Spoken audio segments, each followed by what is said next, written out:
I'm Maryn. And I'm Christie. And you're listening to Hung, a podcast where we talk about true crime from the court of law to the court of public opinion. La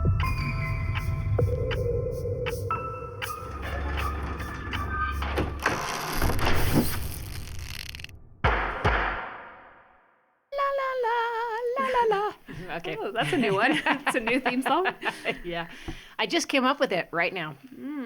Needs some work. That's true. About many things in my life. Okay, now we're on to part 3 of our Meggan Sundwall case here. That's right. I can't imagine that you're listening to this if you haven't listened to the other ones, but if you've just barely found our podcast, welcome. We're glad to have you here. Go back and watch the first episode of Meggan Sundwall and get through all of the wild stuff that has gone on before this point, and then join us again. But for the rest of you that are continuing on with us, glad to see you back. Okay, so end of last episode, we finished the text messages, and that was pretty much the end of the state's direct examination of the detective. And if it wasn't, we're going to say it was, because that was hecka long. So we're going to stop right there.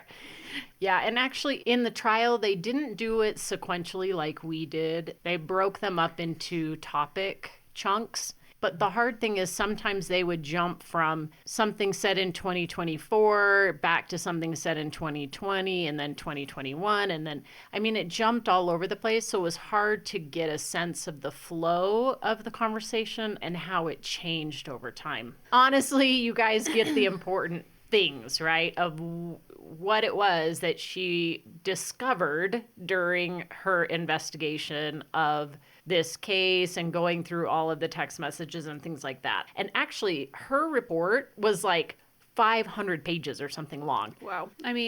If she's including all the text messages in that report, No, she's not. This is her report of her findings of what she's investigated. And some of that does include some of the text messages, her conclusions based on different things. And while she is talking to Meggan and saying one thing and she's talking about suicide and how terrible her life is, at the very same time, she's messaging with someone else and she's talking about completely opposite things. And she's trying to trade drugs with someone or meet up with someone or do this and that. So it's almost sometimes like these opposite pictures. The picture that was being shown to Meggan is not the same picture that's being shown to everybody else. Yeah, well, I think that is interesting because I didn't even really think about how texts to other people could be pertinent unless they also talked about her wanting to commit suicide or mentioned Meggan or something like that. That is really valuable. Not that somebody can't actually be suicidal and be talking about it and pretend to not be that way talking to somebody else. It's right. Totally possible, but it paints some interesting pictures and also what's really going on around this time. And I think it's interesting that Detective Farney says there is a very, very different tone between Meggan and Kacee than there is with Kacee and anybody else. So Meggan does seem to be more of the outlier, even though she does tell these lies to lots of people. The tone of desperation and misery and all of that is really only with Meggan and I guess Meggan's parents, right? But other people, it's not like that, Right. So, and it also seems that Meggan's interactions with Kacee are also an outlier for her in the sense of the prosecution talked about her interactions with her father. You may have shared with her that if the cancer comes back, you don't want to seek further treatment, but she wasn't telling you, you know what, maybe if that happens, you should just kill yourself or things like that. And he said that would be out of her character to do so. So right. She's probably not something she's suggesting to all her friends going through hard times. Yeah, I agree. And she's also the only person probably amongst all of her friends that claims that she has any sort of entitlement to money from her death. So Meggan's the only one who thinks that, or Kacee's the only one who... Kacee is the only one of Meggan's friends who is probably leading her to believe that that may be true. Right. Yeah, I'm sure that's true. I'm sure she doesn't have other people out there that are all waiting to give her their life insurance money when they die. If I could just die, then your life would be so much better. And you could get all the money. I'm so sorry. Right. So they're outliers for each other, I believe, which is kind of interesting. So I don't want to get into a lot of the minutia with what the defense attorney was asking, because it's a lot of the same thing that he's trying to get from every witness, is this idea of these multiple storylines that are going on, and that by telling whatever story she's telling, she's getting something out of it. And specifically when she was telling Kylie stuff about Meggan, this idea of this negative treatment, or she's scared, or she thinks this or that then Kylie would give her things like send her money or send her DoorDash or something. I'm like, what would that have to do with hard things with Meggan? I don't understand that at all. So I don't really see the connection. That has to do with money concerns, not Meggan concerns. The only thing I could potentially see is not just when she has problems with Meggan, but if she's having money problems or things like that, right? That a better potential response to somebody telling you about their life problem is to offer some small support or help and not tell them to kill themselves. True. So that's the only connection I could potentially see, is like, well, and nobody else is doing that. That's actually not helpful for the defense's case. That here's the response that you should be expecting, is somebody to be showing support and saying, here, let me help cheer you up, instead of, you should probably go use that insulin tonight. Yeah. There's nothing here for you anymore. Sorry, I can't DoorDash you insulin. Maybe she can. Maybe she could. With a prescription, maybe. I don't know. Can DoorDash pick up your prescription? I don't know. Maybe a courier service. Probably not DoorDash. But And so he's saying things like, oh, don't you have evidence of Kylie doing these things when she would text her of this? Yes, and they're like, yes, we do. And we're like, okay. Right. But the other thing that he wants to get out is she's telling these lies to these different people. Right. And not only the lies, but she's also committing fraud by using her grandparents' credit cards. Some of that's when she's sending money to Meggan and being really generous with her grandparents' money. So, or she's using it to Venmo people in order to do drug deals and exchanges and things like that. Mm-hmm. Because of the lies, because of the stealing, because of the drugs, she was in this tenuous situation, this kind of house of cards that was about to come crashing down. Right, and that not only has she been talking about suicide all this time, but it may be that the situation has got to a point where she's going to be found out, she's going to be in trouble, and better to just escape it all than face it. Yeah. Exactly. And hey, she'd been talking about this for a long time. She already kind of wanted to. And then if she thought, oh my gosh, I'm going to get caught, everything's going to come out. Mm-hmm. And so maybe this is her motivation for going ahead and committing suicide at that time.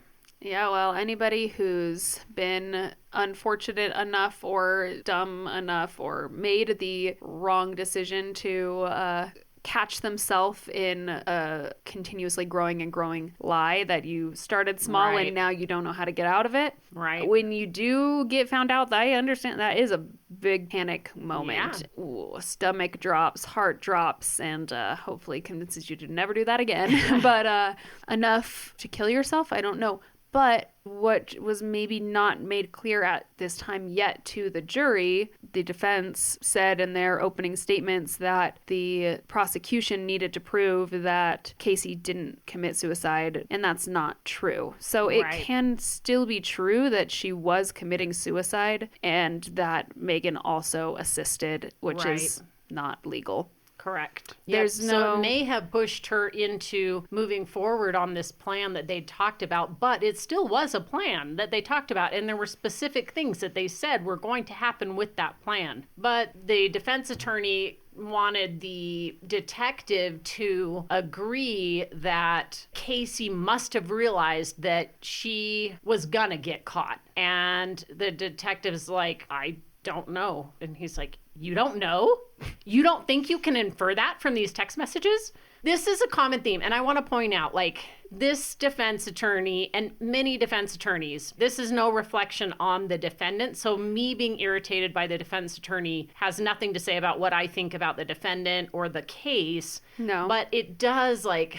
So this strategy that he has of everybody should be able to know everything, and they should be able to infer everything. It's like, well, I don't know what her thoughts were, because the thing is, Kacee was very good at not getting caught or spinning a new story if she did get caught. Mm-hmm. So how can she say that Kacee knew she was about to get caught? Like, why would she think that? There's nothing to indicate that she was probably freaked out about that, because she'd gone for years and years and years of lying. This was her strategy. Why would she all of a sudden think, oh no, like... Right. If there were text messages that indicated that she was telling someone, she was telling Meggan, she was telling people that she got drugs from, her other friend Michelle that she does drugs with, allegedly. If she was saying, oh man, I think I'm in trouble. Yes, right. Like, exactly. That is proof, and you're not making assumptions out of thin air here that fit your narrative. Yes. It's unfortunate because the attitude of a prosecutor or a defense attorney shouldn't have any weight into how you feel about a case, but there are just things that we can't control that do. Right. Like, and hopefully you're not basing your judgment on guilt or innocence on which attorney you liked better, but we have heard that. Sure. Right? We've heard the jurors who said, well, we just thought that this attorney, they seemed like they were the only ones that cared. Wait a minute. You can't make a decision based on that. Right. You can't necessarily trust every juror to be as strictly unbiased and unaffected by some of those things as they're supposed to be, that we hope that they will be. Obviously, their whole job is to affect your opinion, but really their job is to show you the information, to help you to understand the information in a way that they see how it fits together. And maybe it's effective for somebody. For me, you could maybe get the same message across by saying it in a different way. Like, oh, you don't know that?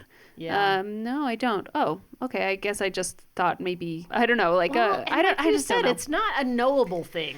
Like, right, I don't know what someone was thinking. I don't know what they were feeling if they weren't talking about it, like you said, in a text message. So I can't just decide what I think they were feeling. Also, where's the indication that she was even being found out? Right. The only thing was that Mark had been talking to someone where Kacee could have overheard about something strange with the grandparents' bank account or something that they were looking into. And that was not too long before the event and her death. And so could that have been a trigger? Well, it could have been. But there's nothing to indicate that it was. That's, at best, Mark saying, well, maybe, possibly, she maybe overheard. But that's all about supposition, right? And there are other things that Mark supposed, like when the detective came over and was talking to Mark and they were doing the search of Kacee's room, he also shows them some stuff in the basement. He opens the fridge and he notices, hey, I see that there is a 6-pack of insulin, regular Coke. Oh, never mind. No, bottles of Coke. 6-pack of insulin. Yeah. Go pick up a 6-pack. Yeah, right. I don't know. Send it via DoorDash. Yeah. Anyway, there's like 6 bottles of red Coke. And he's like, she never drinks sugared soda. Right, she like always not drinks Diet Coke. the zero or the diet versions, right? And this is what Mark says. Well, what I'm thinking is maybe she was deciding she was going to use insulin, but then if she changed her mind, she had this Coke here that she could drink to add sugar and to stop it, right? But here's the thing. By then, the defense attorney, even though he's presenting it this way to the jury, to the detective, of this being the reason that the coke was in there is because Kacee was planning on trying to commit suicide, but as a backup, just in case she changed her mind, she had this coke. Well, on the shopping list that Kacee wrote out when she went shopping the day before is Coke, the red kind, not diet. Why, if it's for her, would she need to write that on there? This is not about her. She would know if she's getting Coke for the sugar, she doesn't need to specify for herself that it's the red one, not diet.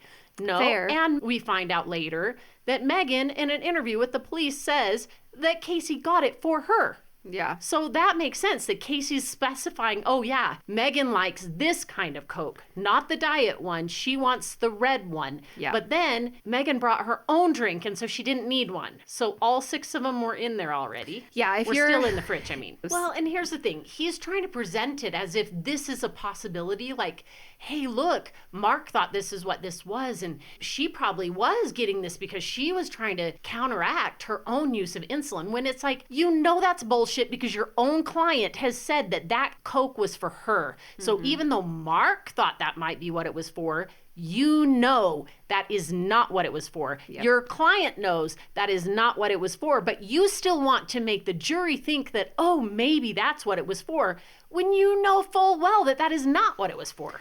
I mean, it doesn't not matter at all if Kacee was also involved in it as an active participant, but it doesn't change everything if we believe that Kacee wanted it. What changes everything is whether Meggan did anything or not. Yeah. So it's a lot of effort towards something that it's not unimportant, but it's not the point that will change everything. Right. Well, and I think it really is about building up this story that Kacee had the intention to commit suicide. It doesn't even help his case, though, actually, if you think about it, because if she really, really wanted to commit suicide and she was set on it, then she would make sure there wasn't any Coke so she couldn't change her mind. You know what I mean?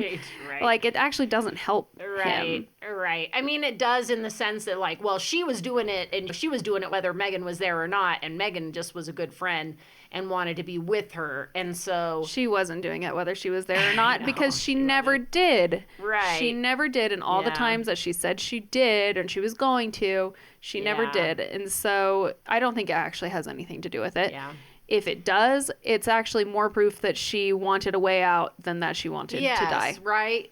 I agree with that. Yeah. So another thing, the glucometer readings, you didn't realize, he says to the detective, that the first reading was taken at 9:18, which was before Meggan arrived. And she's like, no, I realized that. I mean, like, what makes you think that you didn't realize? You didn't even realize because she didn't get there until 10.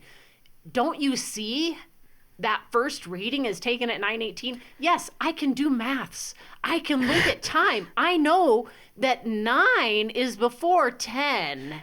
Yeah, so I mean, and you could even, honestly, you could say this like, so based on your findings, that first reading was at 9:18, and that, to your understanding, is before...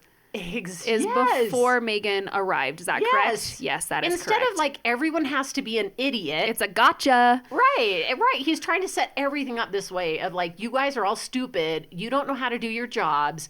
And clearly you guys didn't even see this. And it's like, well, yeah, we did see that. So he's saying, oh, okay, Kacee was trying to establish her baseline of what her blood sugar was at before Meggan got there. And he's thinking, okay, well, she probably took some before Meggan even got there. And then she's following it, right? I don't know. I would feel much more receptive to the question being asked in that way. And even though the information is the same, it would feel like, oh, you know, that maybe that does support your cause. Right. Instead of every time he does this, then it's like, well, yes, I do realize that. And now it makes him look stupid, or like he's unprepared, or he thought that the answer would be different. And so now it just looks bad on him instead of, oh, that's a good point. That's interesting. Right. Well, it seems like a manipulation tactic for the listener.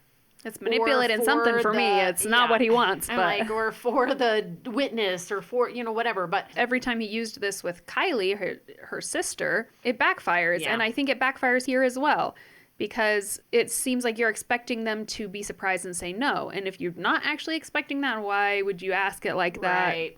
Right. You didn't realize, huh? No, Right. I did realize. And even then though... you just didn't realize what it meant then. But even though I realize that and I know that, I still think that the evidence stands on this side of things. Yeah. So, yeah, I don't know.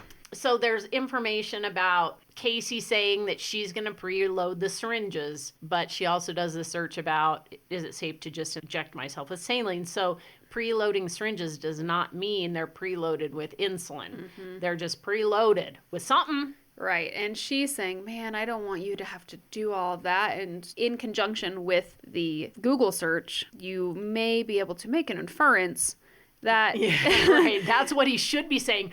So wouldn't it be safe to infer that she actually filled all those syringes with saline? No, that's not what he's saying. Right. He's like, wait, no. And he is saying instead that she's filling it mostly with saline, but then a tiny bit of insulin. What is so that it has some effect, but it doesn't. I don't know. It's just like, that's a lot of jumps to make, honestly. Well, why would you? Why would you do just a little bit? Because she wants it to like look like she gave a lot, but then it only had a minimal effect on her or something. Right. So that it's, I mean, so she's not faking the whole thing? But I don't know. I don't know. It's just, it's a lot of... The only reason you would dilute it would be because you don't want it to work. Right. And I could see a world where, yeah, okay, you're kind of mad at me because I keep saying I'm going to do it and I haven't done it. You keep pressuring me on it. Okay, next step. Okay, yeah. Right, now you you can have come to over, but I'll drop all of the syringes so you don't have to do it. But I'm Googling what happens if I inject myself with saline. Just saline, not saline with a insulin. little bit of insulin. She uses the word just. Just saline. Yes. That's a big thing too, because then how are you saying she wants saline plus a little insulin? So you can totally imagine this scenario. Okay, so I'm doing this so that I've prepped my insulin, quote unquote, right. But I know I'm not going to die because I've actually put saline in it. Right. And she's going to think that we've tried and it failed. Right. That seems like the conclusion with all of these text messages, with the searches, with everything we know. That's what makes sense. The other thing, the defense attorney really wants to kind of dissect these text messages and say they mean something different than what we think they mean. And I don't think that I agree with what he's trying to show. Or, I don't know. I think he's drawing different conclusions from it than I do. That you feel is reasonable? Than I feels reasonable, but someone else, maybe they see it the way that he does. I'm not saying someone couldn't, but to me, that's not the reasonable conclusion. Because remember, that doubt has to be reasonable. Yeah, that right. doubt cannot be off the and wall. Someone, I mean, I don't know, you have to tell me, but someone else could say, yeah, I see what he's saying, and that sounds reasonable.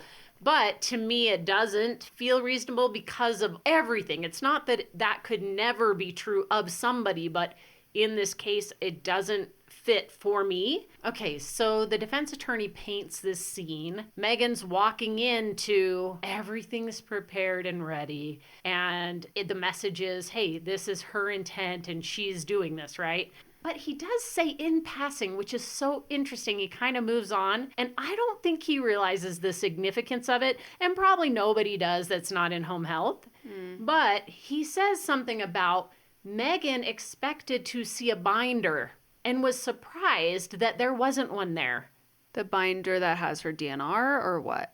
So, yes, there would be a DNR in there. Usually, though, they would recommend it's posted, but they would probably also have one in the binder. But all home health agencies, you are required to provide your patient with a binder that has all of the information about the company, the guidelines, their responsibilities, safety stuff.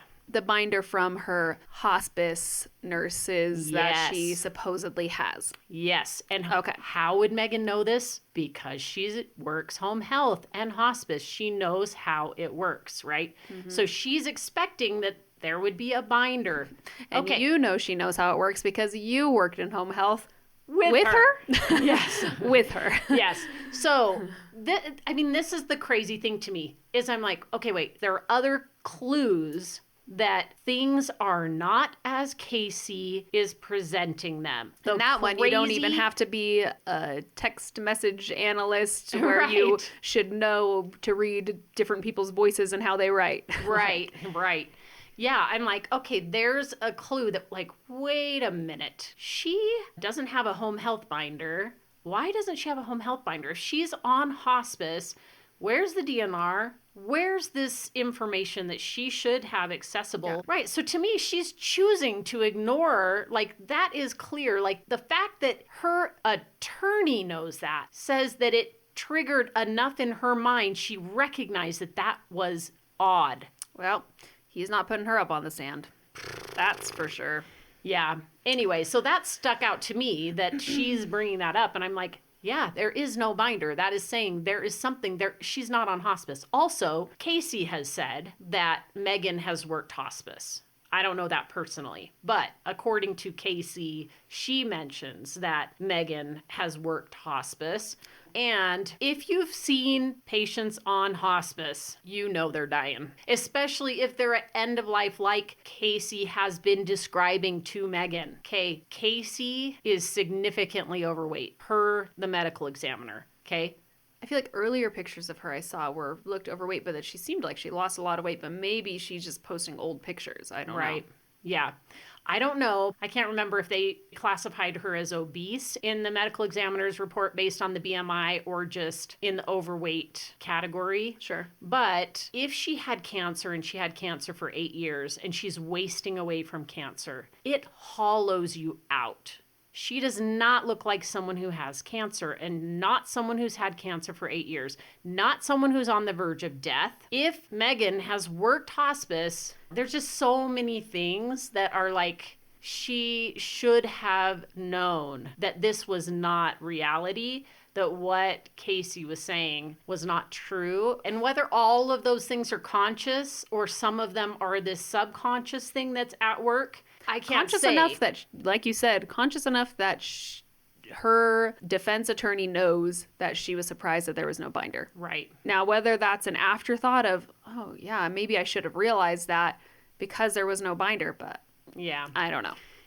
Yeah. Okay. So another conclusion that the defense attorney wants the detective to draw is that the family had removed stuff from that room and taken stuff from that box. Okay, so what we do know is that there had been searches for a DNR. The police were looking for a DNR. The family also was looking for a DNR. But because there's that conversation in the police station where Kylie is showing text messages to Mark and her Aunt Kay about Kacee saying there were certain things that she did not want Meggan to receive. Is he trying to say at all that it's possible that she did have a DNR and that they removed it?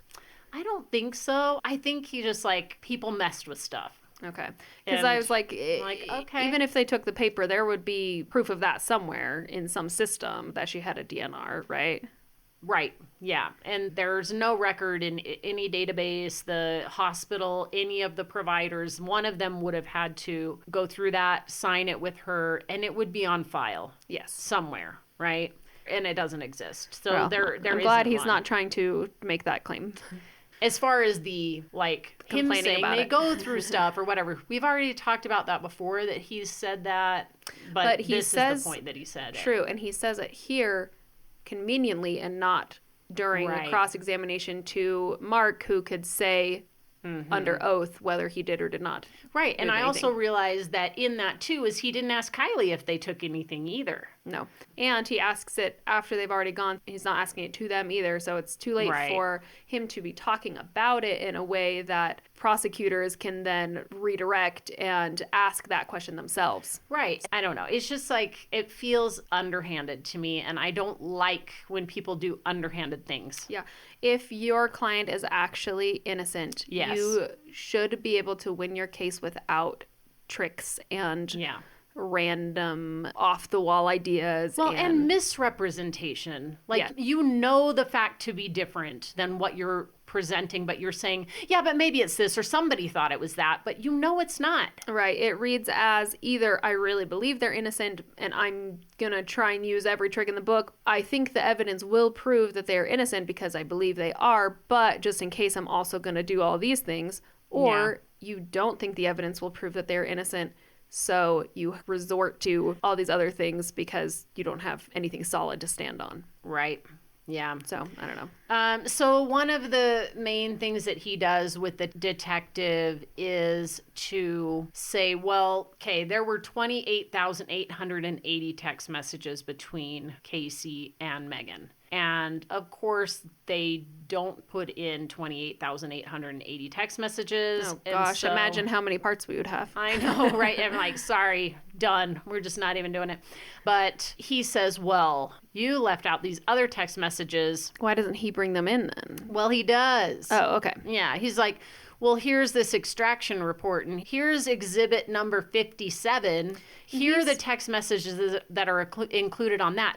Well, look, here's text messages from before, and here's text messages from after. Okay. And in that one text chain, you have to pick out the most pertinent things. And so 137 text messages existed that did not make it into the exhibit from that 3-day time period. But the thing is, when he reads them, I'm like, yeah, but it doesn't actually change the picture. Mm-hmm. It just says that, yeah, it's not realistic to put in 28,880 text messages. So of course. Look at the context. The context doesn't actually change what was said.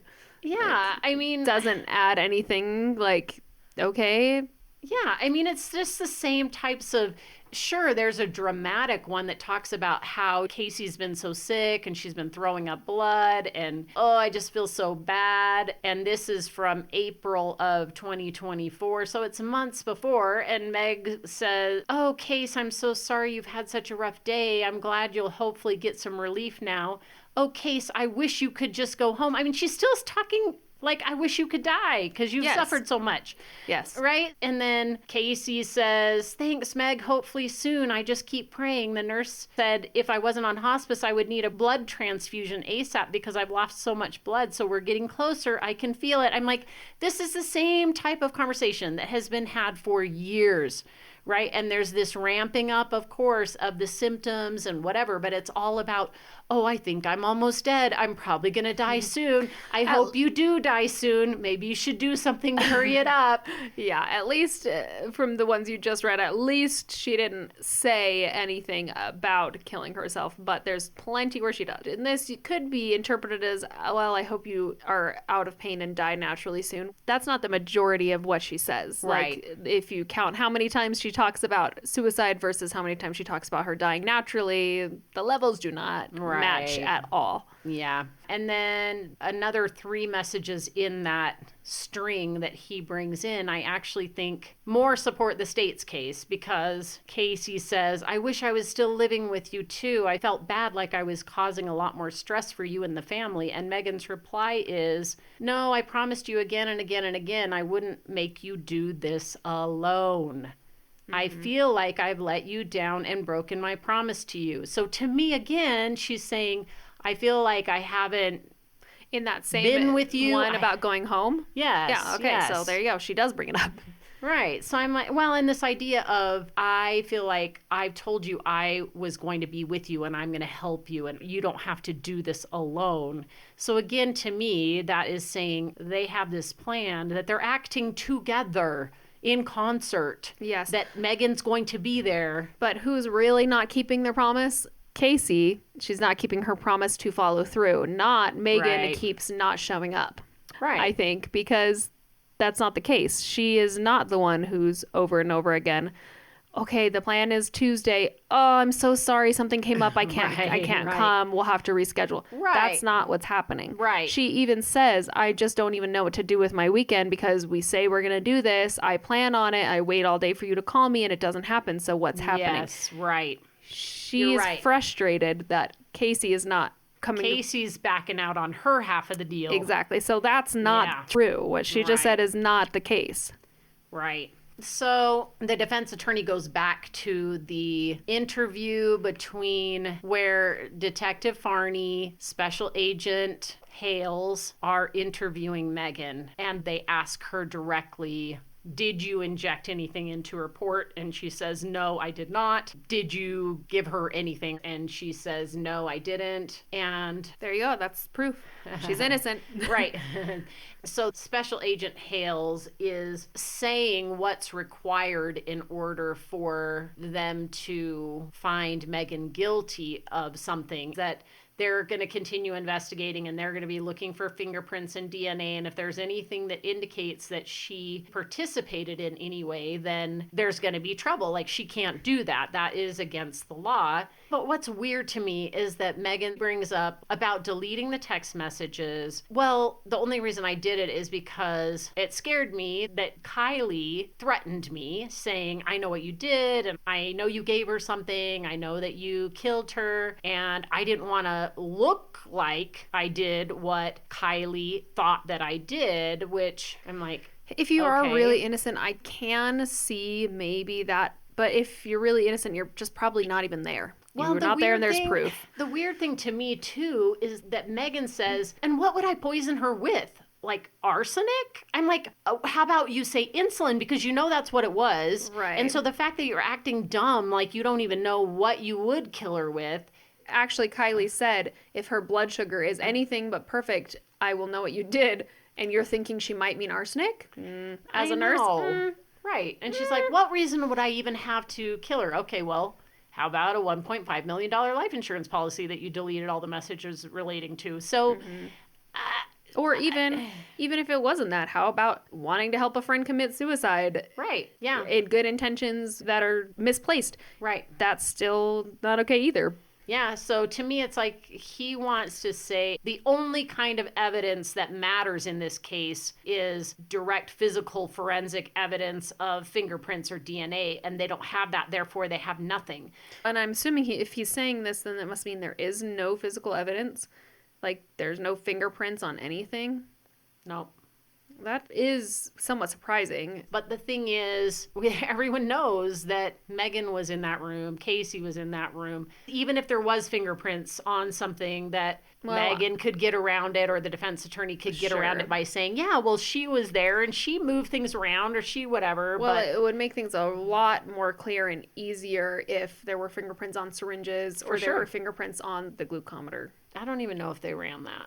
I mean, because they knew that Meggan used it. And it actually, they didn't get it back until like January of the next year or something. Okay. But is there evidence she wore gloves? Is there... Right. I mean, she's a nurse. She probably I'll had gloves. tell you that as a home health nurse, I have a box of gloves in my car. It's given to me by the agency that I work for so that I can have gloves for every patient home that I go into. Yeah, if there were gloves in the trash can, that would help too. But it is interesting that there is no physical evidence when syringes were involved, which is something that you have to hold. But wear gloves, there's no fingerprints, so... Right. I mean, obviously, it would have been better if they had some of those things too. But you also have to remember, when they were having this conversation with Meggan, it's days, and even the last conversation they have with her is the end of August, so that's only a couple weeks after the event, right? There's so much they don't know yet from the text messages, so what they have seen from the text messages doesn't look good,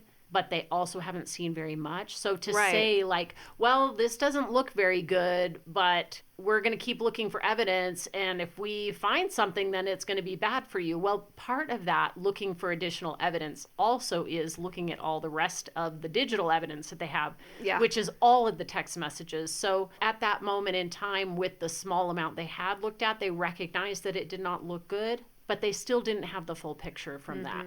True. So I don't think you can boil it down to that there has to be this additional type of evidence in order to move forward. If they actually believed that, then they wouldn't have arrested her. Right. Like, they would have been like, well, we never found anything else, so... Well, so they obviously didn't mean that.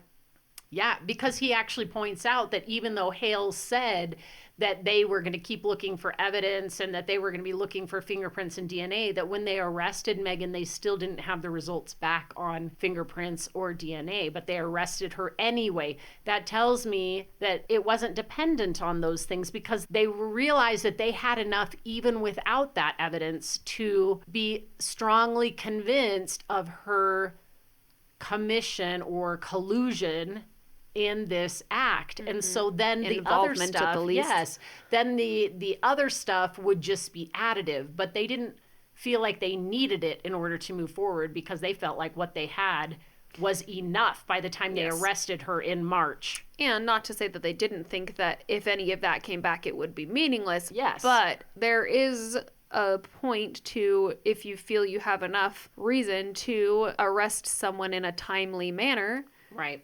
Because you know that the investigation can continue in some ways even after they're arrested. It's not like, well, now we can't look at fingerprint data.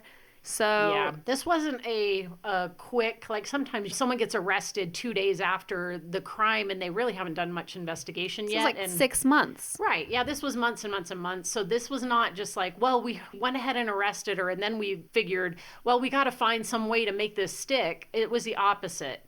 That they're like, well, you know, we're going to keep investigating. And if we find evidence that indicates that you participated, well, guess what?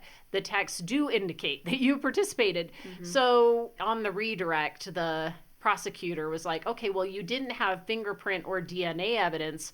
What evidence did you have? Well, we had the forensic phone data. We have the timeline. We have Meggan's presence at the scene. We have motive. We have opportunity. There's a lot that they did have that did point to that yes, fingerprints and DNA would have been nice, but they had a whole bunch of other stuff. Right. The prosecutor brings up that it's not illegal to attend a suicide, but based on Meggan's text messages, what was her intention in being present? Right. And both of us agree, her intention was to participate. Right. There was never a time where she said, I will be there and sit next to you while you do this. Right. Every time she said she was going to be there, it was, I can help. Right. Whether that's drawing up the syringes, whether that's administering after she's too far gone to administer to herself, whether that's giving her medication so that she sleeps so that she can administer to her. Not once in any text that we saw did she say, I'll come and hold your hand. Right. Yep, I'll sit with you so you don't have to be alone. She doesn't say that. They review a few of the text messages that cover exactly that, like this idea of maybe you can give it after I fall asleep, or do you want me to come over and do it? Honestly, I think with the insulin, someone, in parentheses, should probably be me, should stay with you and continue to give you doses so it will actually stay low and you can pass. Like, that's indication of action, not passivity. Wonder why she thought that might be something worth deleting. I wonder. But the defense attorney gets back up and it's like, yeah, well, it's not illegal to be present during a suicide. And the messages include offering help, whatever that means. Well, she tells us what it means herself. But he wants to say like, oh, well, it's unclear what the help is. She just wants to help. But if she didn't need to do anything, then it's not illegal, right? Like, okay, yeah, well, she says should be me, should be there to administer to you, right? That's clear. That is not. What does she mean by that? Right. I think she actually means should probably be me to sit and watch that happen. Right. Make sure and I'll just do it if you need it, but hey, you didn't need it, yay. Good. You know, I'm like, no, I don't think so. But that poor detective, he really raked her over the coals for sure.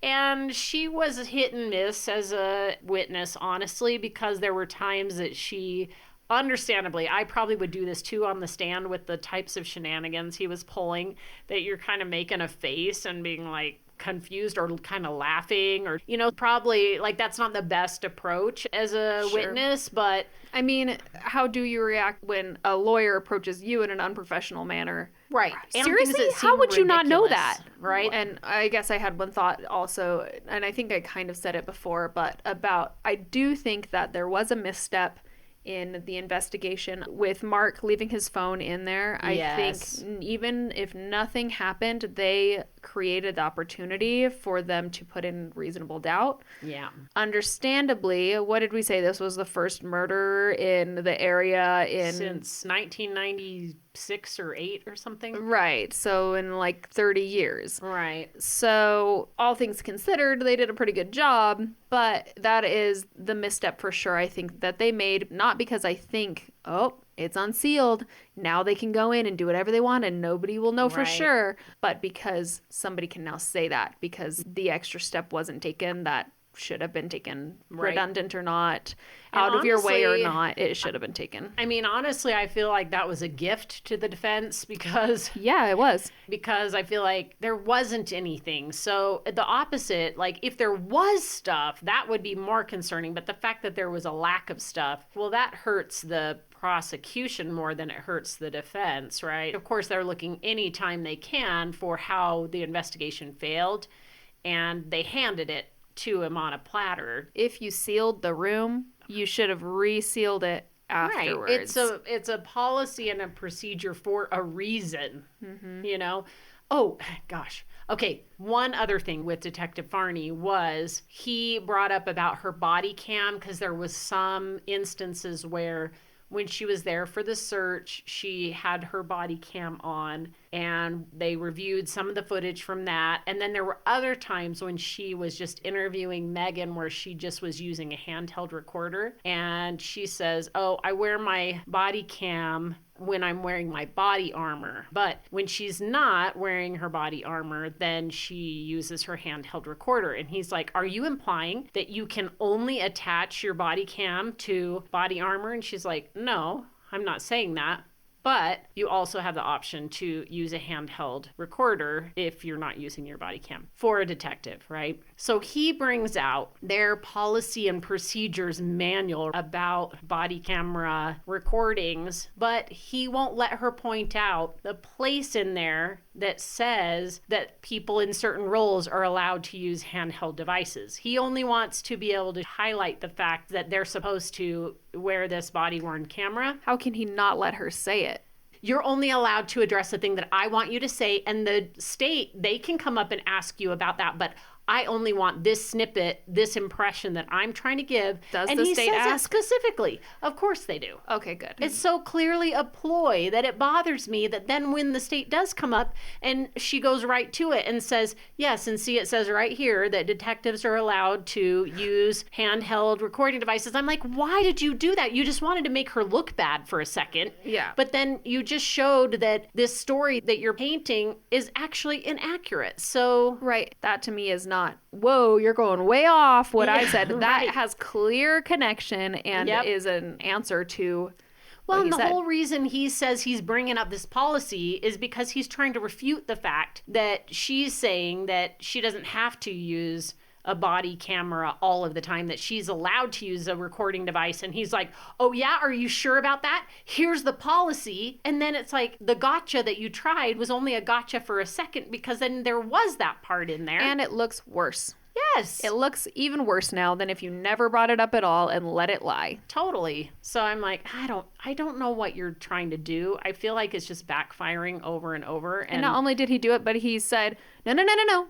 Right. Don't talk about that. You can only talk about this. And that the state can ask you if they want, but you answer what I asked you. Yeah. If that's not manipulation, I don't know what is. And that, to me, is if I were in the jury, I'd be like, well, wait, what does he not want her to say? I know. It's and so what bizarre. could she possibly say that would be wrong? It would only be a gotcha if it really wasn't there. Yes. 100%. And then you would say, yes, show me that part. And she searches through and she can't find it. And then, ha, see, you just thought it existed, but it really doesn't. But that's not what it was. Ugh. I did say that he appeared to me as kind of bumbling. Yeah. And like literally 3/4 or half of his opening statement was all I heard from him. And none of this surprises me. Yeah. Well, and the crazy thing is he has that flamboyance that is good for public speaking, that passion, that something that keeps people engaged and interesting, but it's being misapplied in a way that I don't think is helpful to his client. Mm-hmm. And that's the thing that I think is unfortunate. Right. Yeah. Okay, so the next witness is so interesting. I mean, it's a short one, but Kacee was married before. Oh. And she was married to someone also named Kacee. Oh. Yes. Okay. And so it was kind of cute. Boy Kacee is what they would call him so that they could differentiate. But she is Kacee, and he is the traditional Casey. So he is the regular Kacee, but she has the Utah spelling of female Kacee, right? Yes. Girl Kacee. But he is just a character. He has married her, he thought 3 times. But he can only find 2 marriage certificates, so he only knows for sure that they got married twice and divorced twice. Okay. He doesn't remember the date that he was married either time. He doesn't remember when they were divorced. Some men who are currently married don't remember that. Yeah. So. When they first asked about, like, do you remember what year it was or roughly what year it was? And he's like, I remember we had these ugly orange chairs, so it had to have been Thanksgiving or Halloween or something. But he doesn't know what year. Very interesting. Why is he up there? Well, they weren't currently married. No. But they still talk to each other all the time. Okay. Yeah. Then, like, okay, well, obviously you got divorced. Why did you get divorced? And he said he was working out in the oil field or something all the time. And she was lonely. She wanted him to be around. She wanted a relationship. And so he said, well, maybe you should go out and get yourself a boyfriend. And he said, well, she was kind of into the whole religious stuff. And so she didn't want to do that. And they're like, okay, well, let me see if I understand this. So you're saying, because you were gone all the time and she was lonely, you recommended that she should go get a boyfriend, but because of her religious beliefs, she didn't want to do that. And he was like, well, I mean, it was a joke, but she wanted me to be around more and I couldn't be, and just realized, like, okay, it's going to be better for you if we go ahead and get divorced so that you can have an opportunity to meet somebody else and have that companionship that you want in line with what your religious beliefs are, right? So they did get divorced, but they still were friends and still did things together. He still helped her out financially and all of that kind of stuff. And then they got married again, and she says, okay, apparently you got divorced a second time. Do you know why did you get divorced the second time? And he's like, well, I wasn't quite sure, but I think it was that my son and I, he wanted to go to Idaho. So we were packing up and I told Kacee, hey, we're going to Idaho. Do you want to come along? And she said no. And I was like, okay, well, see you in a couple days. They left. When I came back, there were divorce papers on the table. And then he said, well, come to find out, it was because it was our anniversary. And I didn't remember it was our anniversary. And I still don't remember when it was. Can't tell you when it was, but that she was upset that I had left over the anniversary. And I can't tell you what day we got married, but I know I was in Idaho on the same date later on. Right, exactly. Can you expect him to remember 2 anniversaries? Come on. Right. Yeah. So, but he says they always kept in touch. I think she asked him if it was amicable, and he's like, what does that mean? And like, well, did you fight? Did you guys still get along? Did you talk? He's like, oh, we never fought. We always supported each other and whatever.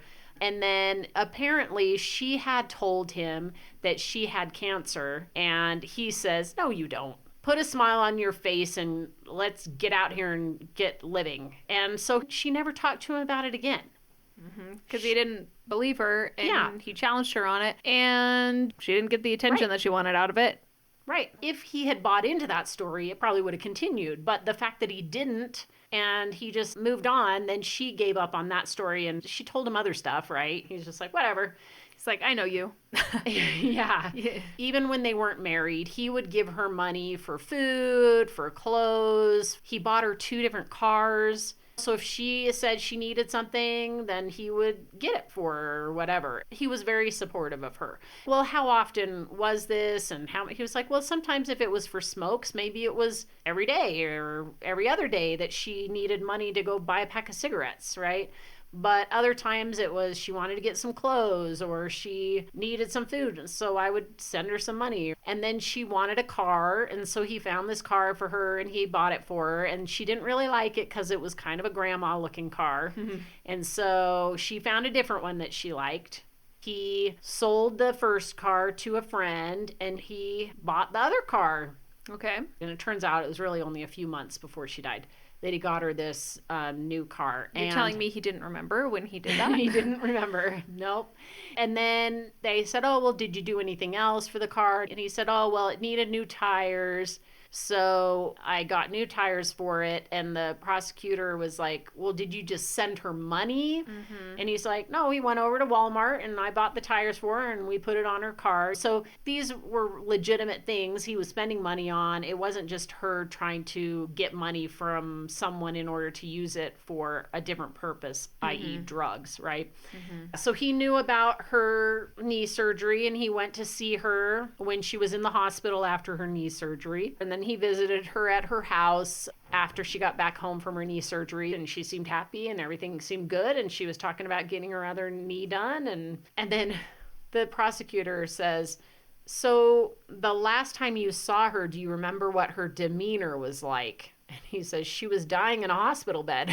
I'm like, she says, the last time you saw her before she was in the hospital during this event where she died. Oh, he meant, I was like, she wasn't dying. She got her knee replaced. No. But he came to the hospital after this insulin overdose. Yes, which hadn't been made clear yet in the conversation because, she was like, he went up to, so exactly like. Last time you saw her, so how was her demeanor? Well, she was kind of dying. Yeah. And I think everybody was like, whoa, oh, okay, that's not what we were talking about. And, he's like, yeah, she was happy. She was excited that she was going to be able to start going up and down the stairs again and had plans about all of this stuff. And never had she talked about suicide in all the time that he knew her. And he knew her since like 2004 or something. And then the cross-examination, I don't know. It's just like, you can tell these two people, it's just not going to go the way that the defense attorney was because this guy is just like, what are you talking about? I don't know, or whatever. Well, he says, do you remember when you were interviewed by the police detectives? No, I don't know. I remember that I was interviewed by them, but I don't remember. If I told you you were interviewed by the detectives on December 18th of 2024, would that sound about right? I don't remember what I was like. No, I'm telling you that when it was like, okay, forget about it. It doesn't matter. It's like, yep, if you have that as the date, then it probably was. I don't know. I don't remember. Right, but he's not even getting that. He's just like, I don't know. He literally move on. Right. So he gives quotes from the things that he said to the detectives, like that Kacee was a, quote, lie face. A lie face. A lie face. I mean, you are such a lie face. Yeah. And that, quote, she could spin a yarn.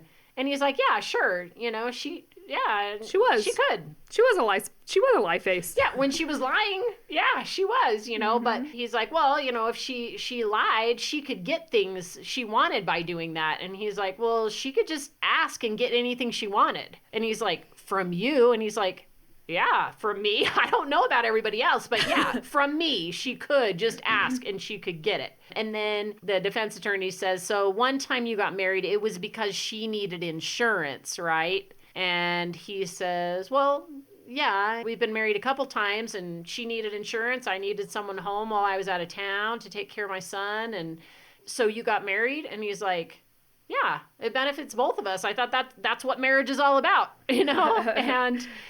But then he says, well, so you got married so she could get life insurance is the only point I was trying to make. And he's like, she wasn't trying to get life insurance. She needed health insurance. That's why we got married. And he's like, well, did I say life insurance? And he's like, yeah, you just said life insurance.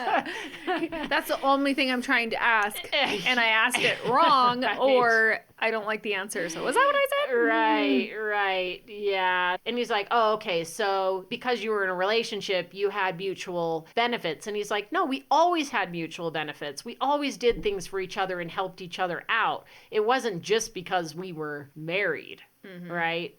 So you knew that she didn't like her family or she hated Kylie. And he's like, well, yeah, she hated him sometimes when they did stuff she didn't like. She Sometimes she didn't like me. Sometimes she didn't like her sister. Sometimes she didn't like her aunt and uncle. And from what the defense attorney at least is trying to say, that maybe he said things more strongly when he was first interviewed by the detective, or the defense attorney is just trying to cherry pick out little small things that he said from that to cast it in that way.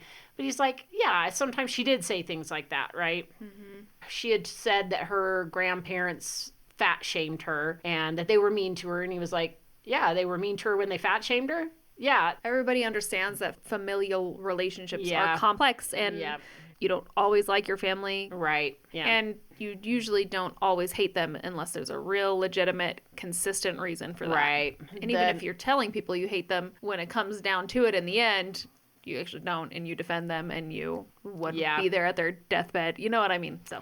Yeah. So then there was this conversation about her doing drugs. And he's like, well, not drugs, but pills. Like his distinction was street drugs, you know, illegal drugs. Mm-hmm. But of course, prescription drugs taken not as prescribed is also an illegal use of those drugs. Right. But for him, he's like, well, she had a pill problem. For him, it was like the connotation of the word and not the actual definition. Yeah, right.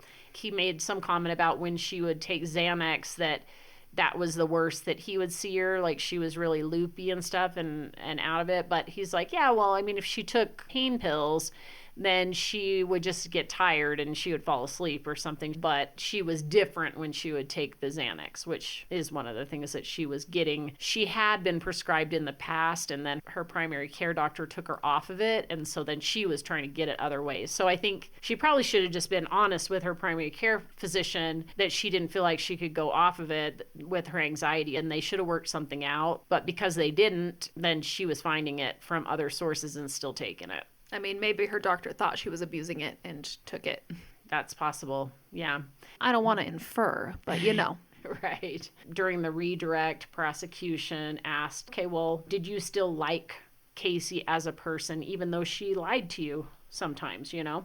And he's like, oh, yes, I love that lady. I loved her whole life. Anyway, he was a little flavor thrown in there to the trial. A little, break it up a little bit here. Yeah. Wake up, everybody, wake up. Yep. And then we have FBI forensic examiners who inspect the syringes, the vial, and there's a tool marks expert who inspects the cap on that vial to see if it was actually punctured by needles or not. There was Kacee's DNA found on one of the syringes. There were no fingerprints or DNA actually found on the vial of insulin, even though we know that Mark handled that vial of insulin too. His fingerprints and his DNA weren't on it either.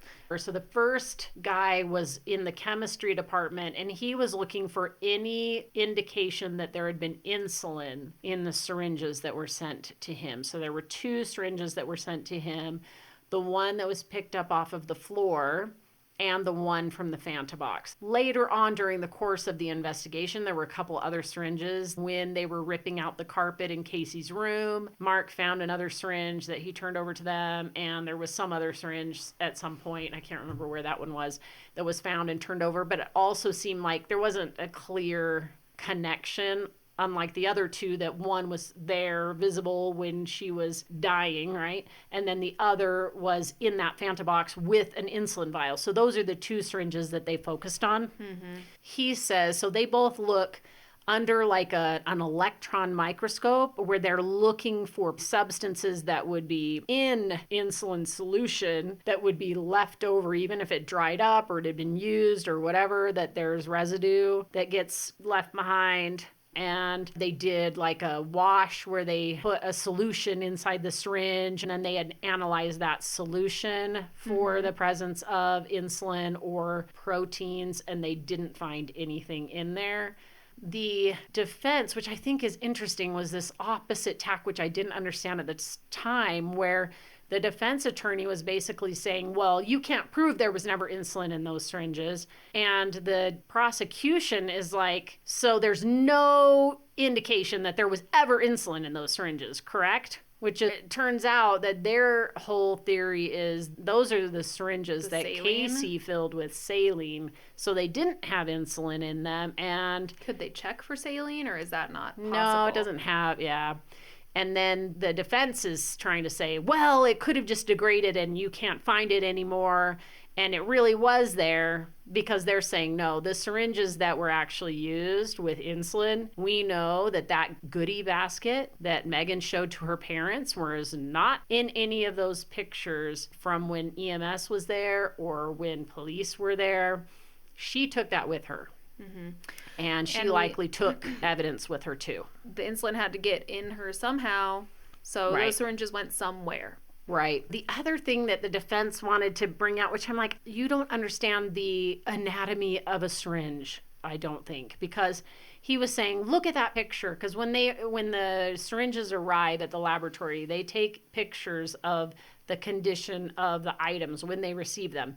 And one of the two had the plunger pulled back partway. He's saying because that plunger was drawn back and there was air inside the barrel instead of a liquid, that air was somehow degrading things. But if you look at a syringe and you look where the plunger is sliding up and down inside the syringe, if the plunger is all the way in a down position, there's air around that goes down into the barrel. Mm-hmm. So it's like there's no time, like whether the plunger is up or down, air is accessing that barrel from either the inside or from the exterior because the plunger is down. Does that make sense? Yes, it does, because it's like the space behind the plunger part, where it's like just the stick that pushes the plunger down, that had the stuff in it, and now it's past where that stuff was, and there's air all in that. Exactly. Yeah, so there's always going to be air touching the barrel. Yeah. And unless there's liquid in it. That's the only time that it's not. Mm-hmm. Yeah, sometimes when you understand the ins and outs of something that your normal day-to-day person may not understand, sometimes it's hard to explain it in a way that somebody would understand who. Right. Well, and he also wasn't giving him a chance to explain it either because he didn't want him to. And then only answer my question. Right. And then the prosecution also didn't get the significance of what he was trying to say, and so she also didn't bring it up. But he was basically like, the way that they sent it to you, the way they handled the evidence, it just destroyed the evidence. It just doesn't matter that much because we know insulin got in there somehow, and if it wasn't these syringes, it was another syringe. And so even the ones that she drew up herself, even if she drew up syringes actually full of insulin, they weren't there. Right. They were gone. They were taken too. So it's better for him if these do show insulin in them, because if there aren't any, then that means Meggan took them. Yeah. And maybe there's one of the reasons. Now, Meggan could have had gloves. We know she probably had them in her car. But another reason is maybe those two were filled with saline. And maybe Meggan didn't administer them. Maybe Kacee administered them herself because she knew they wouldn't do anything. Right. Because I was curious about that. I'm like, well, where are all the syringes? And so we know they had to exist and they're not there. So there is potential evidence that could prove one way or the other, maybe. Mm-hmm. But we don't have it. And somebody took it and threw it away. That's further tampering of evidence, actually. Yep. Right. When she came back up to cross-examine him, he was saying that if there was insulin in there, yes, insulin can degrade. However, there are particulates that are in the solution and things like that. Like you would expect to see something, and there's nothing. Right. So it's like they could have been just maybe empty. It had nothing ever in it, right? Mm-hmm. Or it had saline or something in it. But he's kind of like, well, the idea that it was insulin, but now there's just no evidence that there was insulin. Is that possible? Okay, maybe, but unlikely in his opinion that was the reason. And that's the scientific answer that we expect, because you can't really make any definitive no's in science most of the time. Yeah. They don't like to. Mm-hmm. Yep. Oh, he also said, insulin binds to certain substances, and one of those materials is plastic, which syringes are made from plastic. And during the cross, he clarifies,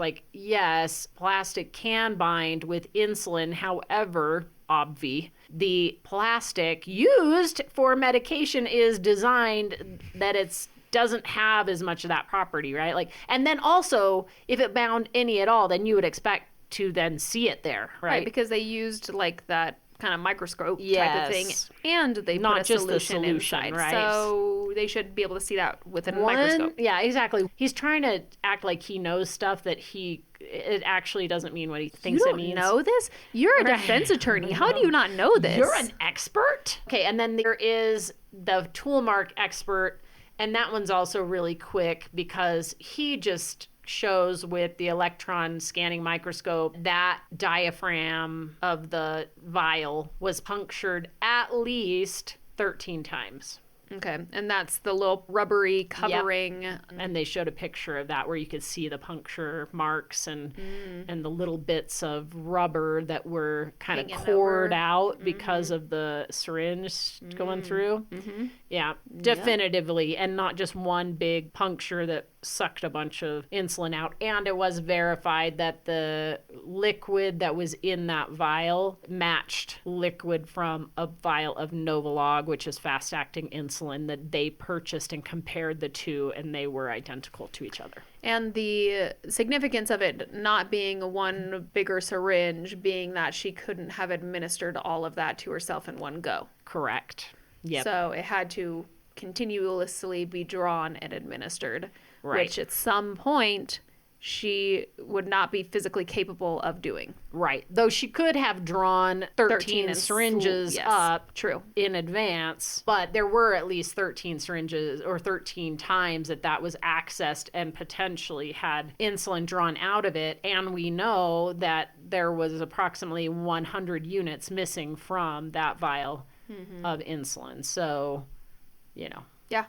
All right. And then the other was an endocrinologist, which is someone that specializes in what hormones do in your body. And specifically, she deals a lot with diabetics and insulin and how to treat diabetics. So I think her testimony was really important because earlier a nurse practitioner who had treated Kacee in the hospital had said that when Kacee got to the hospital, they'd already given her a big push of sugar, and still her blood sugar would rise, but then it would rapidly crash again.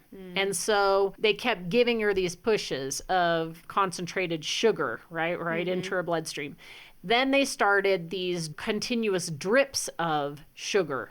They started out with 5% dextrose. Even that continuously, they were still having to give her big pushes of sugar. And so they increased it to 20% sugar, and they still were having to give her extra boluses, and they couldn't keep her sugars up.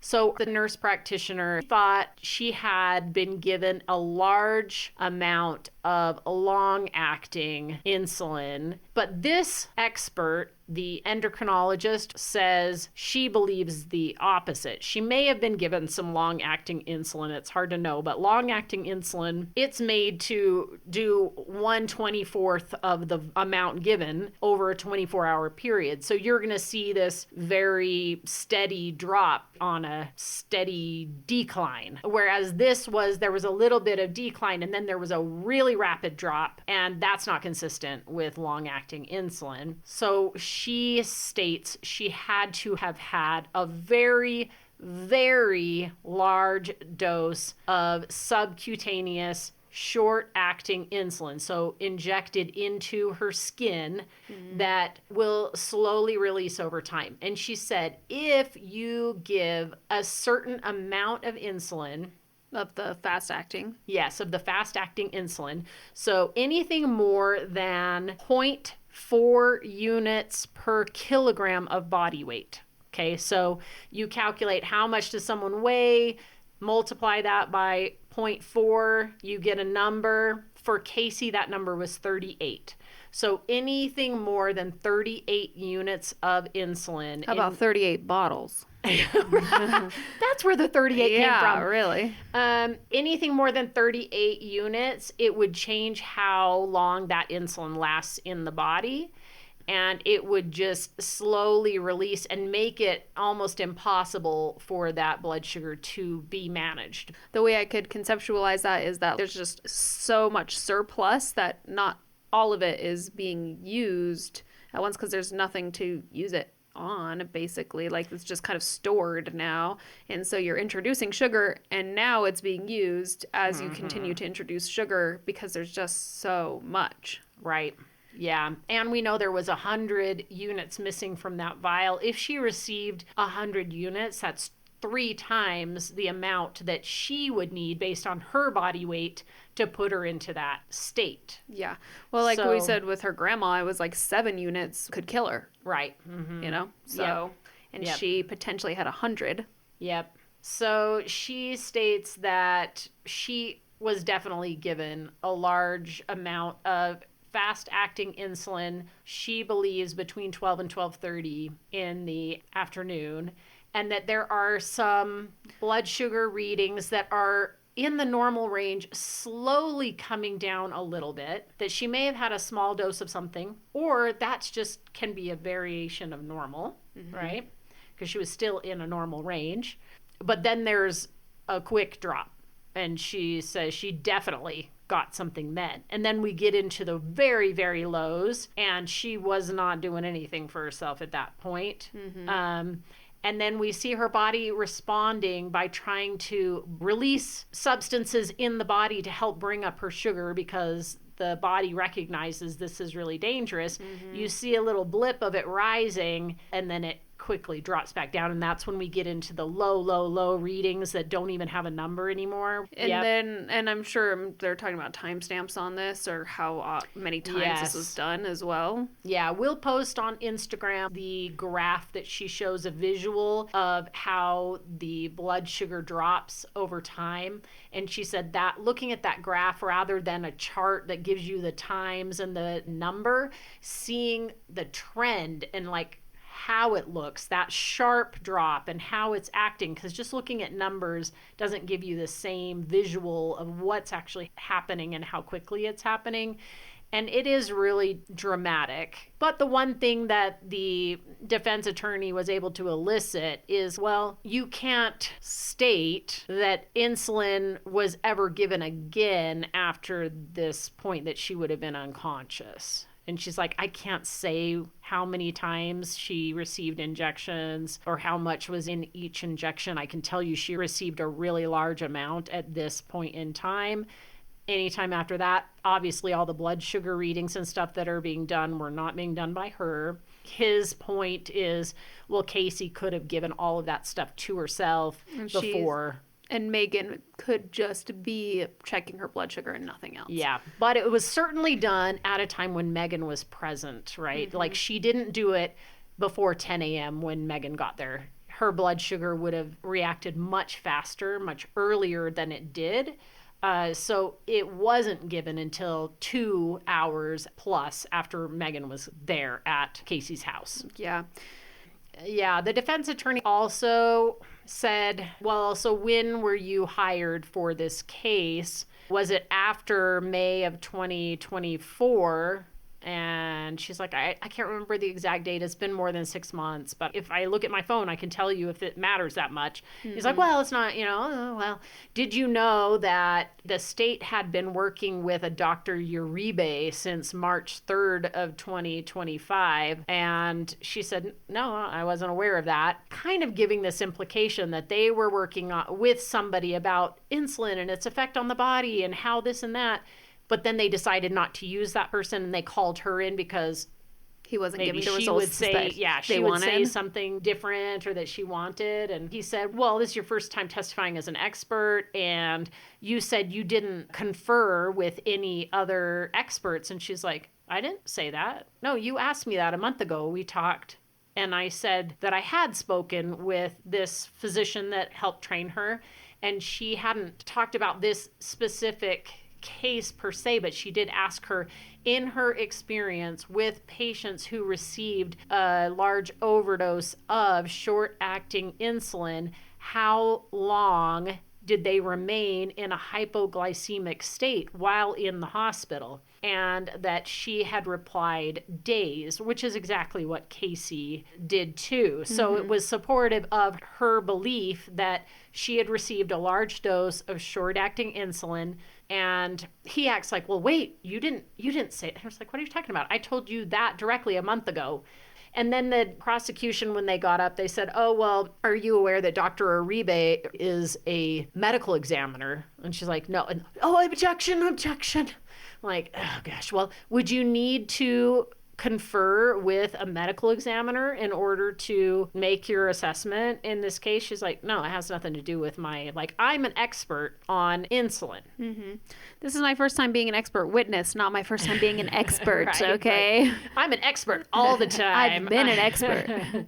Yeah. And then basically, if intervention had taken place by 1 o'clock in the afternoon, Kacee would have survived and recovered. But the fact that she went for 8 hours with really low glucose, there was no recovery for her after a certain point, right? She may live if intervention had happened between 2 and 3 or 3 and 4, but she would have experienced significant injury had it been at that point.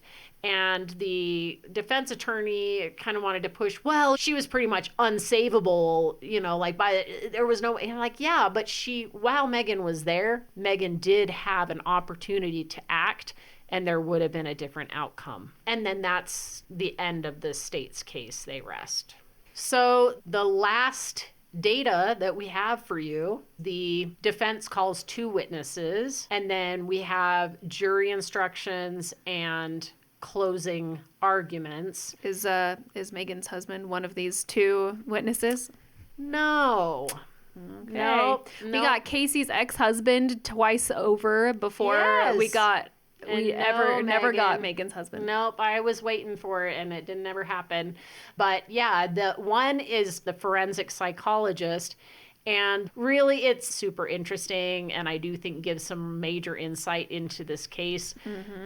Even though it sounds like I know my verdict from the things that I'm saying, really it does come down to, well, yes, but what are the guidelines, right? I may have this opinion about certain things, but it really comes down to what are the requirements under the law to meet this. And I don't know yet what those requirements are. And so even though I feel like she acted in certain ways, I don't know if that meets the standard yet because I haven't heard it. The state still has the burden of proof, and really that's what it comes down to. You have to weigh it that way. And if you're not, then you're letting your emotions make the decision for you, and that's not the way that our system is supposed to work. So Totally. thank you so much for taking your precious time to hang out with us here on Hung. Join us next time. I am Christie. I'm Maryn. And you've been listening to Hung.